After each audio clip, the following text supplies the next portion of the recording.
Nagkabanggaan ang isang multipurpose vehicle at kotse sa isang intersection sa Quezon City.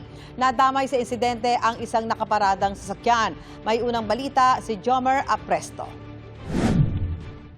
Halos mawasak ang harapan ng kotseng ito sa Samar Avenue sa Barangay South Triangle, Quezon City matapos mabangga ng itim na kotse sa intersection.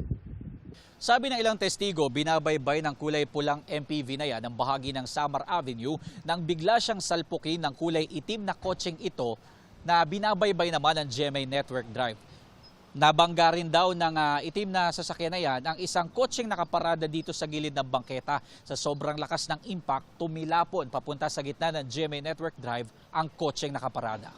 Sabi ng ilang gwardiya na nakabantay sa lugar, mabilis ang takbo ng kulay itim na kotse. Bilis na ng takbo nila eh. Parang wala nang intersection eh. Ito, dandaan lang yung ano nito eh. Takbo ng papunta doon sa Samar. Sinubukan namin hinga ng pahayagan driver ng pulang MPV pero tumanggi siya. Wala pa rin pahayagan driver ng itim na kotse. Pareho silang dinala ng barangay sa traffic sector ng QCPD para magbigay ng salaysay. Dumating ang mga tauhan ng MMDA para itaw ang mga sasakyang sangkot sa aksidente. Kinailangan din nilang buhusan ng kusot ang bahagi ng kalsada kung saan tumagas ang langis para hindi madulas sa mga dumaraan. Ito ang unang balita, Jomer Apresto, GMA News.